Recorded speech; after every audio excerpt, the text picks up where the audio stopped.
tidak hanya diuntukkan untuk sekolah IKM saja, tidak hanya untuk sekolah penggerak saja, tetapi untuk semua sekolah. Kombel juga tidak hanya untuk IKM, tapi untuk semua sekolah. Caranya, syaratnya untuk mendaftarkan Kombel di IKM itu mesti ada satu orang di sekolah itu yang sudah mendapatkan sertifikat PMM. Kepala sekolah kah atau guru kah boleh begitu. Nah tadi Bu Puji dari pesan itu ya, satu orang Ibu ya, boleh nanti Ibu mencontohkan pakai laptop Ibu boleh ya. Kenapa? Karena yang bisa masuk di situ orang yang sudah memang punya sertifikat. Tadi Bu Puji sudah cobakan, beliau belum punya sertifikat, belum nampak dia bagaimana mendaftar webinar itu.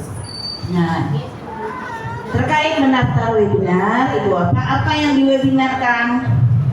Nah, tadi Bu Puji bilang, Bu, mungkin kami kedepannya webinar di Bintang Utara aja dulu, ya boleh.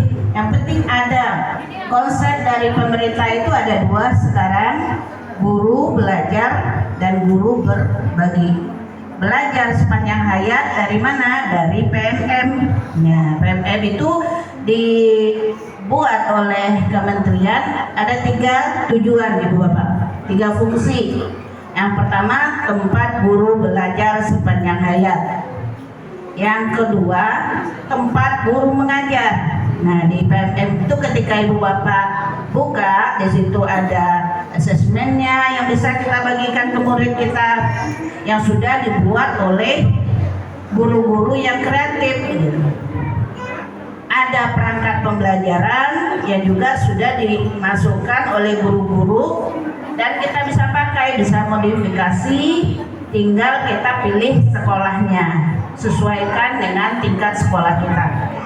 Gitu.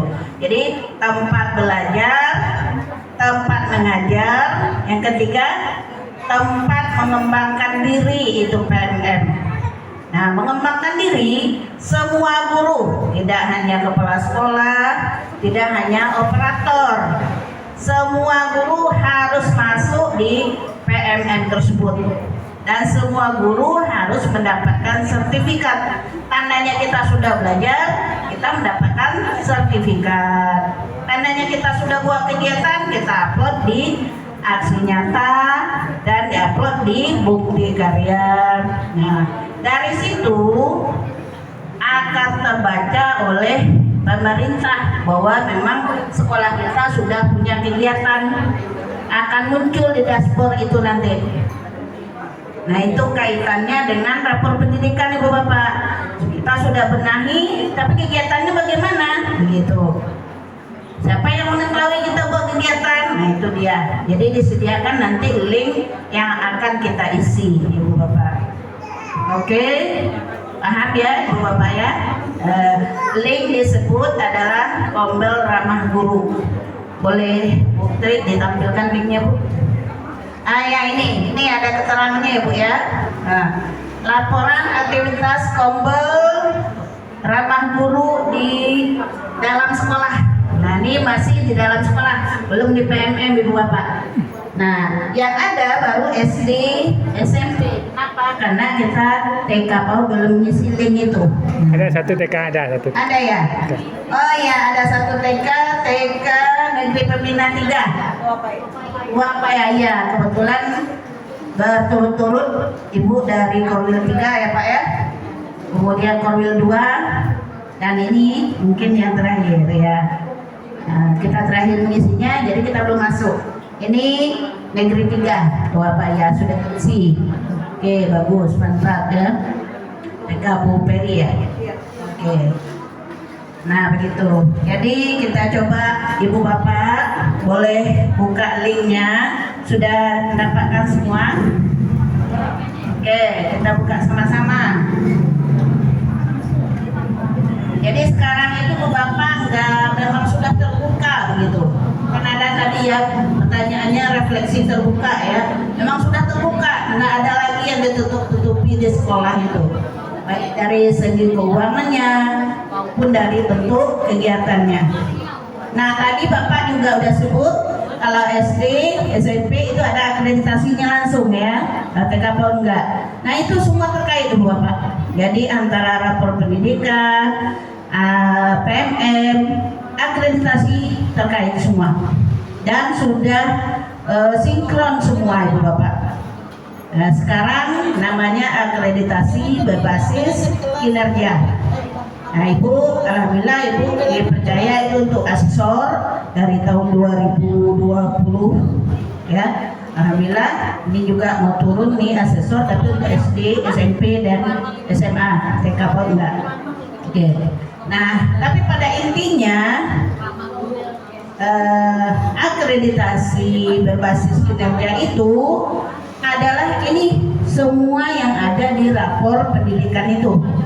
Kalau dulu mungkin akreditasi berdasarkan sarana prasarana ya Bu ya. Nah kalau sekarang sarana prasarana itu hanya 15%.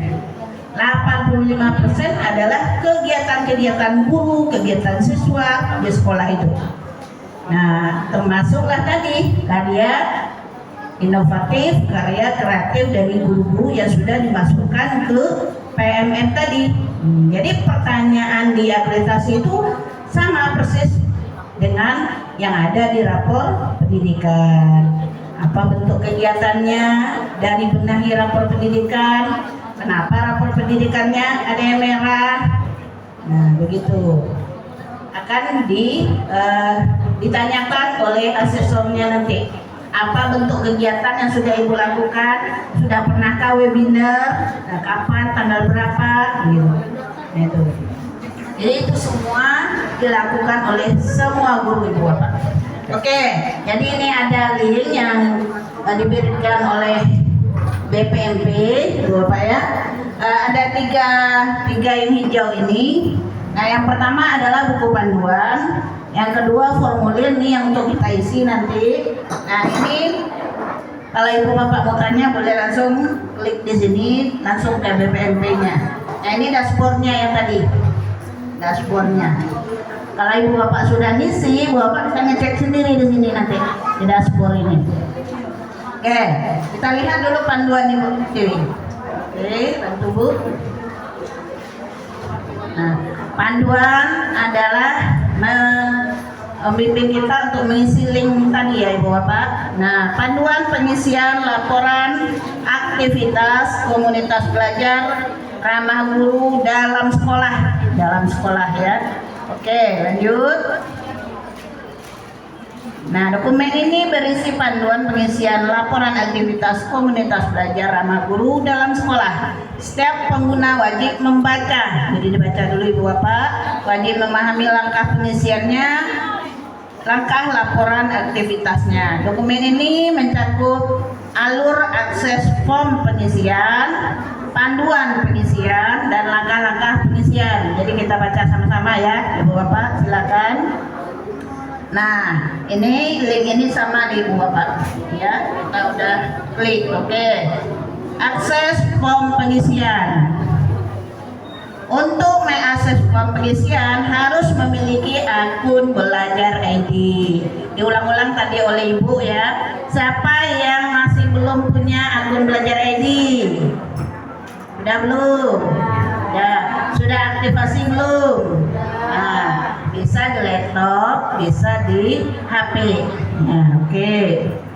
Kemudian kepala sekolah menunjuk seorang guru atau tenaga pendidikan untuk melaporkan aktivitas untuk mengisi form ini ya Ibu Bapak. Tunjuk satu orang guru atau operator boleh.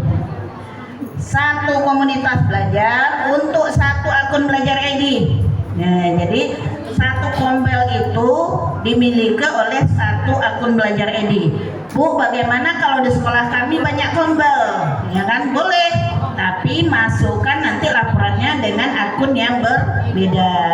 Misalnya laporan kegiatan dengan orang tua, mungkin akun Putri ya di sekolah Putri.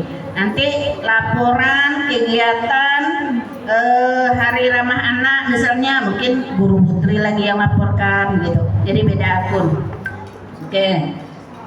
Panduan pengisian. Di dalam form pengisian terbagi dari beberapa bagian. Silakan isi sesuai dengan komunitas belajar intra sekolah Bapak Ibu.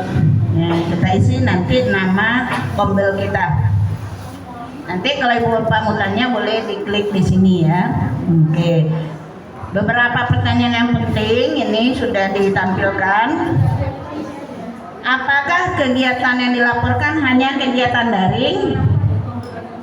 Nah, jawabnya semua aktivitas ya yang kita lakukan di dalam sekolah dilaporkan, baik secara daring maupun semi daring. Apa itu semi daring, Ibu Bapak? Apa itu semi daring? Nah, ini kan kita luring nih sekarang ya. Tapi ketika misalnya panitia buat Zoom, dan Zoom itu misalnya dihadirkan oleh Ibu Kabid misalnya, oleh Kepala Dinas, kita yang duduk di sini luring, yang di sana daring, jadi namanya semi daring. Ibu memperkenalkan, mempresentasikan ini Pak, Bu, kegiatan saya di sekolah begitu, bersama siswa, begitu, bersama orang tua. Itu semi ya, boleh dilaporkan itu. Kemudian apakah untuk mengisi laporan aktivitas ini komunitas belajar dalam sekolah harus terdaftar di PMM? Nah, tidak ya, komunitas belajar Bapak Ibu tidak harus terdaftar untuk mengisi laporan. Untuk mengisi laporan ini ya, artinya bukan hanya sekolah IKM aja begitu, nah, semua ya kan. Selama ini kan kita berpikir begini, yang isi PMM itu hanya sekolah IKM gitu ya kan, selama ini kan begitu. Nah, sekarang enggak lagi, semua mau baik terdaftar IKM maupun tidak isi gitu. Oke, lanjut. Apa yang dimaksud dengan terjadwal dan tidak terjadwal? Nah, ini terjadwal artinya kegiatan kombel dalam sekolah yang telah dilaksanakan sudah dijadwalkan pada PMM. Nah, nanti kita akan belajar bagaimana menjadwalkannya, Ibu. Nanti kita minta presentasi Ibu Puji ya. Kemudian tidak terjadwal artinya kombel dalam sekolah telah dilaksanakan, kita sudah punya kegiatan, tapi kita tidak jadwalkan webinarnya di PMM begitu. Oke. Nah, Ibu Bapak hanya akan diminta unggah bukti aktivitas ya, bukti aktivitas dokumentasinya. Nah, nanti kalau yang terdaftar di PMM kita screenshot, itu nanti sudah daftar, laporkan. Yang belum juga harus laporkan. Belum ada nih kegiatan terjadwal, juga harus dilaporkan. Jadwalnya masih manual di kertas begitu ya. Di foto dilaporkan juga. Oke. Mana lagi tadi? Atas. Bu. Oke. Nomor 5 ya. Seperti apa bukti kegiatan komunitas yang terjadwal di PMM? Nah, ini yang akan kita lakukan Ibu Bapak nanti. Ya, bahwa di sini nanti dapat ada perintah bagi yang sudah mendapatkan sertifikat, bagi yang sudah mendaftarkan komunitas, itu ada perintah nanti buat webinar. Nah, ketika Ibu Bapak sudah membuat webinar, akan tertulis di sini jadwalnya nanti. Kita akan isikan itu jadwalnya. Nah, apa Bu yang kami mau webinarkan? Nah, salah satu strategi yang paling bagus itu sekalian untuk membenahi rapor pendidikan Ibu Bapak, pilihlah yang paling merah dulu. Bagian mana nih Ibu yang paling merah? Mungkin di berapa tadi, D1 ya, yang masih perlu pembenahan tadi. Nah, Ibu pelajari itu, D1 itu pelajari di DPMM-nya bagaimana. Setelah Ibu Bapak pelajari, Ibu lakukan di sekolah Ibu Bapak bersama guru. Kemudian sudah ketemu nih solusinya. Oh, ternyata kurangnya sekolah kita di sini ya, begitu. Terus Ibu Bapak pikirkan bagaimana cara mengatasinya. Masalah yang sudah ketemu nih, akar masalahnya sudah ketemu. Seperti tadi ya, bahwa ada guru yang belum terbuka misalnya kayak tadi ya, belum inovasi dan belum terbuka, itu akar masalah misalnya ya. Nah, solusi Ibu Bapak bagaimana? Nah, tadi Ibu udah contohkan, misalnya solusinya membuat angket penilaian diri guru, ya kan? Angket penilaian diri oleh siswa atau oleh orang tua, angket penilaian diri antar teman, mungkin itu salah satu solusinya. Nah, itu yang akan Ibu Bapak webinarkan, gitu.